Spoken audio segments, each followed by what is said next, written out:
தொகுதி மறுவரைக்கான இந்த அனைத்து கட்சி கூட்டம் ஒரு தமிழ்நாடு அளவில் இருக்கக்கூடிய ஒரு தொடக்கம், அகில இந்திய அளவிற்கான ஒரு முதல் தொடக்கமா இது அமையுதுன்னு முதலமைச்சர் சொல்றாரு. இது தமிழ்நாடு மக்களை ஏமாற்றுகின்ற கூட்டம். இது தொகுதி மறைவரை கூட்டம் அல்ல, ஊழலை மறைப்பதற்கான கூட்டம். மறுவரை கூட்டம் அல்ல, மறைப்பதற்கான கூட்டம் இன்று நடைபெற்றுக் கொண்டிருக்கிறது. தெளிவாக மத்திய அரசு இதுவரைக்கும் ஒற்றை வார்த்தை கூட இந்த தொகுதி வரையறையை பற்றி சொல்லவில்லை.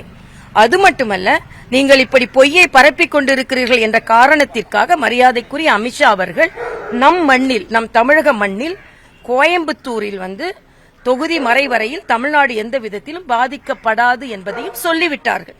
நான் இதே தமிழக முதலமைச்சரை கேட்கிறேன். இன்னைக்கு கர்நாடகாவிலிருந்து முதலமைச்சர், துணை முதலமைச்சரை வர வச்சிருக்கீங்களே, காவேரி பிரச்சனை இன்று தமிழக விவசாயிகள் பாதிக்கப்பட்டுக் கொண்டிருக்கிறார்கள்.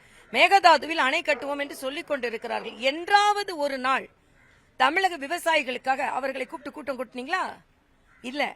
முல்லை பெரியாறு பிரச்சனை இன்னும் நம்ம தமிழக விவசாயிகள் பாதிக்கப்பட்டுக் கொண்டிருக்கிறார்கள். என்னைக்காவது கேரளாவில் சீஃப் மினிஸ்டரை கூப்பிட்டு தமிழக விவசாயிகளுக்காக கூட்டம் கூட்டினீங்களா? இல்ல. ஆனா நீங்க உங்கள் தவறை மறைப்பதற்கு, நீங்கள் இன்று தமிழகத்தில் சட்டம் ஒழுங்கு சரியில்லை, எல்லா துறைகளிலும் ஊழல், எல்லா துறை அரசாங்க ஊழியர்களிலும் இன்று போராட்டத்தை அறிவித்திருக்கிறார்கள். இப்படி எல்லா தோல்விகளையும் மறைப்பதற்கு இன்று நீங்கள் இந்த கூட்டத்தை கூட்டுகிறீர்கள். இதே மாதிரி ஒரு கருப்பு கொடியை ஏந்தி கொண்டு உங்கள் வீட்டு முன்னால நின்னீங்களே, ஞாபகம் இருக்கிறதா முதலமைச்சர் அவர்களே? எதற்கு? டாஸ்மாகை நாங்கள் நிறுத்துவோம், எடுப்போம் என்று. ஆனால் அதே டாஸ்மாகை இன்னைக்கு ஓட விட்டு விட்டு அதில் ஊழலையும் செய்ய விட்டு இருக்கிறீர்கள். அப்படி என்றால் உங்கள் வார்த்தைகளை எப்படி நம்புவது? அதனால் உங்கள் வார்த்தைகளை மறைப்பதற்கும், உங்கள் ஊழலை மறைப்பதற்கும், உங்கள் தோல்வியை மறைப்பதற்கும் இன்று நீங்கள் இந்த கூட்டத்தை கூட்டியிருக்கிறீர்கள். அவரவர் மாநிலத்தில் உள்ள தோல்வியை மறைப்பதற்கு அந்தந்த முதலமைச்சர்கள் வந்து இங்கே கூட்டத்தில் கலந்து கொள்கிறார்கள். அவ்வளவுதான். அதாவது ஒரு தென் மாநிலங்கள் உட்பட பல மாநிலங்கள் நாடாளுமன்ற உறுப்பினர்களின் எண்ணிக்கை குறைவதற்கான ஒரு சூழல் இருக்கும். இது ஒரு பெரிய அபாயம் அப்படிங்கிறதுக்காக தான் இந்த கூட்டம். இல்லன்னு சொல்லியாச்சு. இல்ல இல்லன்னு சொன்னப்புறம் நான் இதே கேள்வியை தான் கேட்கிறேன். இதை விட எவ்வளவோ பிரச்சனை இருக்கும் போது தமிழ்நாட்டு மக்களிடம் நான் இந்த போராட்டத்தின் வாயிலாக ஒரே ஒரு கேள்வியை தான் கேட்கிறேன். தீர்க்கப்படாத உங்களது பிரச்சனை எவ்வளவு இருக்கு? இதுக்கெல்லாம் என்னைக்கான கூட்டம் கூட்டினாங்களா? இல்ல. தங்களது ஆட்சி பறிப்போய் விடக்கூடாது.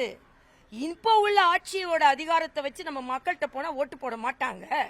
அதனால மக்களின் கவனத்தை திசை திருப்புவோம். மத்திய அரசு ஏதோ தமிழகத்திற்கு வஞ்சனை செய்வதை போல ஒரு தோற்றத்தை ஏற்படுத்துவோம். இல்லன்னு உள்துறை அமைச்சரே சொல்லியாச்சு. இல்லைங்கிற ஒரு வாய்மொழி வார்த்தையை நம்பி இதுல வந்து செயல்பட முடியுமா? இவங்க சொன்ன எல்லா விஷயங்களிலேயுமே நிறைவேற்றிருக்காங்களா அப்படிங்கிற கேள்வி நான் மறுபடியும் கேட்கிறேன். தமிழக முதலமைச்சர் நிறைவேற்றினாரா? இந்த கருப்பு கொடி எதுக்கு அவர் வீட்டுல புடிச்சிட்டு நின்னாரு? அறிவிப்பு வந்ததற்கு பின்பு சந்தேகத்தை எழுப்பினால் அதற்கான விளக்கத்தை கொடுக்கலாம். அறிவிப்பே வராம நீங்க எப்படி சந்தேகத்தை எழுப்பீங்க?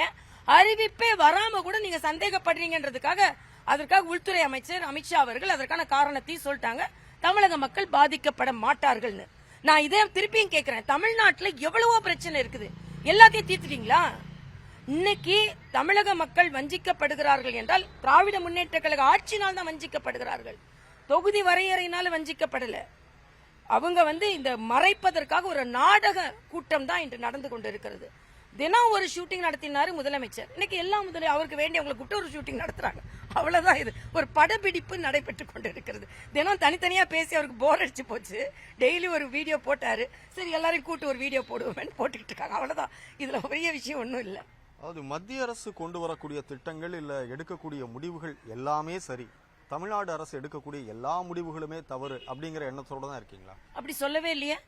நான் கேட்கிறேன், விஸ்வகர்மா திட்டம் 8.5 லட்சம் கைவினை கலைஞர்கள் எங்களுக்கு உதவி வேணும்னு சொன்னாங்க. அந்த 8.5 லட்சம் மக்களின் நலனை நீங்கள் முற்றிலுமாக மறுக்கிறீர்கள் அல்ல? மத்திய அரசின் திட்டம் என்பதற்காக எல்லா மாநிலங்களும் புதிய கல்விக் கொள்கையை ஏற்றுக்கொண்டாகிவிட்டது. புதிய கல்விக் கொள்கை என்பது தாய்மொழி கல்வி. மறுபடியும் நான் சொல்றேன், இது மும்மொழி கொள்கை என்று சொல்வதை விட தாய்மொழி கல்வி. தமிழகத்துல தாய்மொழி கல்வியே இல்ல. 5வது வரை நான் தாய்மொழி கல்வியில படிச்சேன். ஆனா முத்தமிழ் அறிஞர் என்று சொன்ன மரியாதைக்குரிய கலைஞரின் மகள் கனிமொழி தாய்மொழி கல்வியில படிச்சாங்களான்னு கேள்வி கேட்டுக்கொண்டு இருக்கிறேன். ஆக இவர்கள் எல்லோருமே தாங்கள் நடந்து கொள்வது ஒன்று, மக்களிடம் சொல்வது ஒன்று. நாங்க அப்படி இல்லை, நாங்க என்ன செய்கிறோமோ அதை நாங்கள் சொல்லிக் கொண்டிருக்கிறோம். தமிழ்நாடு அரசுடைய நான் முதல்வன், புதுமை பெண், இது போன்ற திட்டங்கள், மகளிர் விடியல் பயணம், உரிமை தொகை, காலை உணவு குழந்தைகளுக்கு, இதுல தி பெஸ்ட் அப்படின்னு எதையாவது நீங்க சொல்ல முடியுமா? இல்ல, இது எல்லாமே ஸ்டிக்கர் தானே. காலை உணவு தேசிய கல்விக் கொள்கையில் இருக்கிறது. மகளிரை லட்சாதிபதியாக்கி கொண்டிருக்கிறார்கள். வாழ்க்கை பயணத்தை மேற்கொள்வதற்காக லட்சாதிபதி ஆக்கி கொண்டிருக்கும் பொழுது லட்சியம் உள்ள பெண்களை பஸ் பயணத்திற்கு மட்டுமே நீங்கள் இலவசமாக கொடுத்து கொண்டிருக்கிறீர்கள். ஆக பெண்களை மேம்படுத்துவதற்கு பதிலாக ஏமாற்றிக் கொண்டிருக்கிறீர்கள் என்பதைத்தான் நான் சொல்ல முடியும். இதுல எந்த திட்டத்தையும் அவர்களான திட்டங்கள் அப்படி அவர்கள் சொல்லுகின்ற திட்டத்தையும் மக்களுக்கு சரியா எடுத்து செல்லல. ஆக 9 லட்சம் கடனை வாங்கி வைத்துக் கொண்டு நான் அதை கொடுக்குறேன் இதை கொடுக்குறேன்னு சொன்னா மக்கள் மீது கடனை ஏற்றிக் கொண்டிருக்கிறார்கள் என்பதை தான் என்னால் தெளிவா சொல்ல முடியும். ஒரு தேசிய கல்விக் கொள்கையில் காலை உணவு அப்படிங்கிறது இருக்குன்னு சொல்றீங்க. ஆனா பல மாநிலங்கள் அது நடைமுறையில் இல்ல இருக்கு. அது நடைமுறைப்படுத்த உடனே கொண்டு வரப்படும். தெலுங்கானால நானே ராஜ்பவன் பள்ளியில காலை உணவை ஆரம்பித்து வைத்தேன்.